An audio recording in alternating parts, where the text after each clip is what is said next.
Yo visité la tierra. Con mucho entusiasmo me dispuse a realizar ese viaje. Fue mi libre elección. Tenía clara mi intención. Miedo no tenía. Pues estoy dotada de cualidades, facultades y dones propias de mi raza y de mi especie. Ya me habían advertido, la densidad de la tierra es tan profunda que podrías llegar a olvidar quién eres, de dónde vienes, y podrías quedar atrapada y contaminada en esa densidad y esa dimensión lejos de los tuyos. Pero aún así yo asumí el riesgo. Era más grande mi amor y mi misión. La densidad de ese planeta estaba afectando el nuestro. Y muchos seres humanos estaban siendo devastados por la oscuridad, por la crueldad, por la maldad de unos pocos. Luz. Era necesario llevarles luz. Empoderamiento y conocimiento de su propio ser. Me despedí de los míos como quien va para la guerra y emprendí mi viaje. Me asignaron un cuerpo.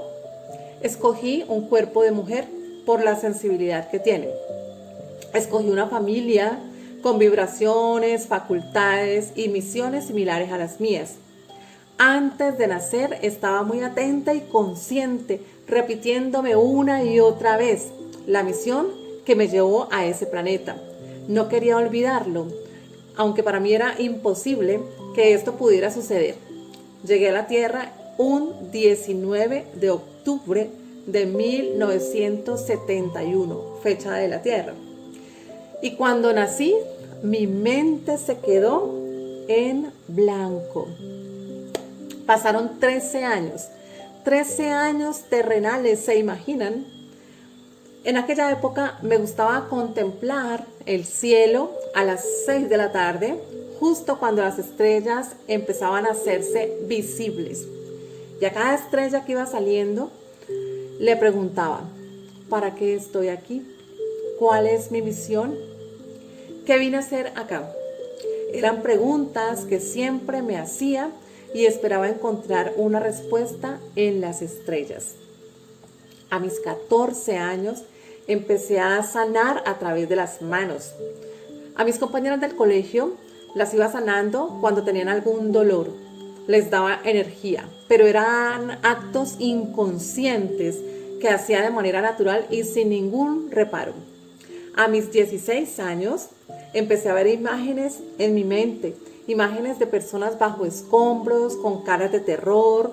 La verdad, no entendía el por qué esas imágenes y luego aparecían en algunos días en la televisión, en la cual anunciaban que había un desastre natural y un gran número de víctimas. Culpable. Culpable. Así me sentía yo, por la falta de comprensión. En mi mente de niña aseguraba que yo lo había provocado, esos desastres, y me sentía mala. No sabía que se trataba de premoniciones. Saber las cosas antes de que sucedieran me causaba culpa y malestar, hasta que a mis 20 años algo hice y lo bloqueé. Preferí dormir en mi inconsciencia y estuve dormida por casi 25 años. Mientras dormía, la pasé muy mal. Me disfracé por muchos años de víctima. Buscaba culpables, juzgaba, señalaba, ofendía. El mundo era para mí incomprensible. Casi todas mis parejas fueron maltratadoras. Claro, ellos de alguna manera intentaron despertarme, pero era más fuerte mi necesidad de controlar por el miedo a ser abandonada o el miedo a ser engañada. Acabar con mi propia existencia era parte de la solución. Intenté acabar con mi existencia por 2 veces, en 2 ocasiones, pero lo pensé muchas veces. Me sentía incapaz de continuar con mi vida. Pasé por muchas situaciones de carencia, sufrimiento y dolor. En mi niñez, por ejemplo, sufrí de maltrato infantil, abuso sexual y otras cosas más. Y como adulta, sufrí de maltrato, humillaciones, carencias económicas, carencias afectivas, rechazo, abandono, carencia en la alimentación, al punto de tener que buscar en la basura algo para comer hasta llegar a la desnutrición. Duros aprendizajes los que tuve que pasar, pero todos fueron necesarios para poder crear esa estructura que me daría la fortaleza y la entereza para poder dar el paso al despertar. Sufrir, sufrir, sufrir. Hoy entiendo que solo sufre el que está dormido.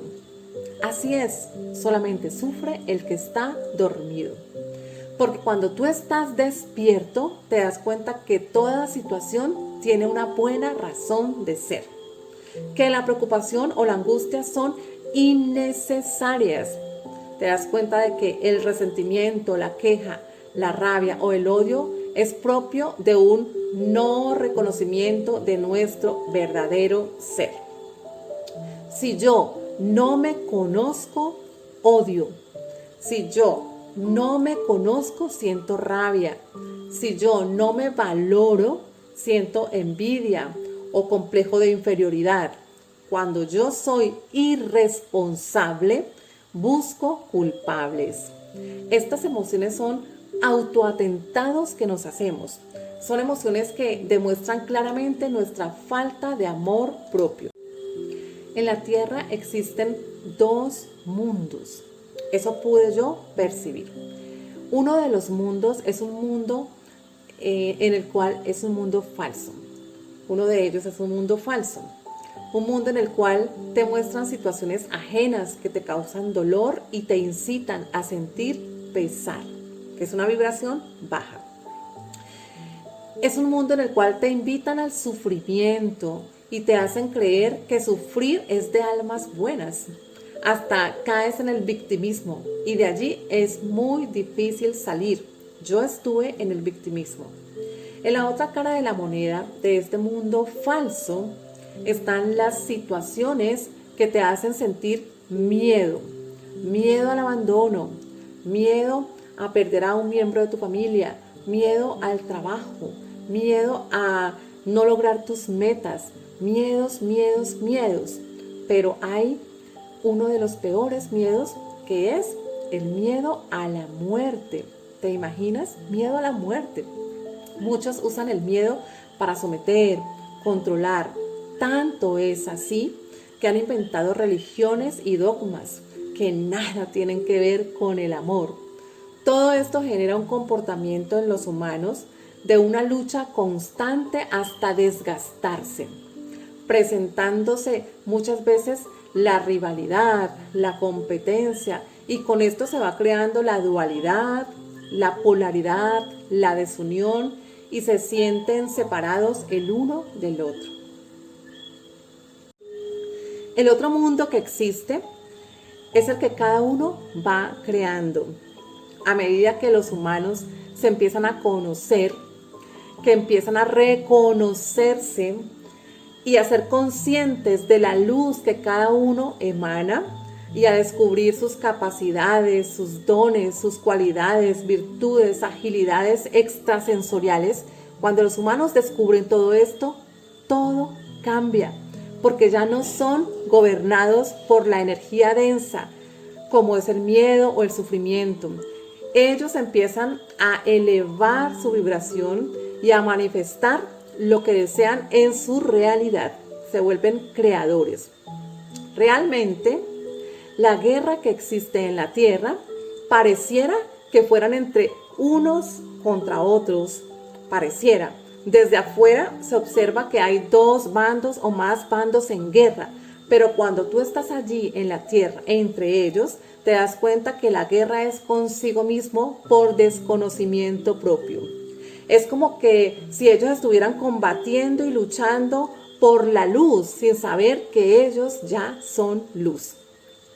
Así fue mi viaje a la Tierra, un planeta hermoso. en el que ayudé a crear conciencia, a crear unicidad, cuya mi misión principal era que cada uno reconozca la grandeza de su propio ser, pero mirando hacia adentro. Estuve en la tierra con el nombre de Luz Amparo Granda, pero mi nombre espiritual es Jerushiva, proveniente de la constelación de Lira. La tierra, en resumidas, en conclusión, la tierra es un lugar para crecer, donde solamente sufre el que está dormido. Si eres consciente y estás despierto, eres feliz y libre. Gracias.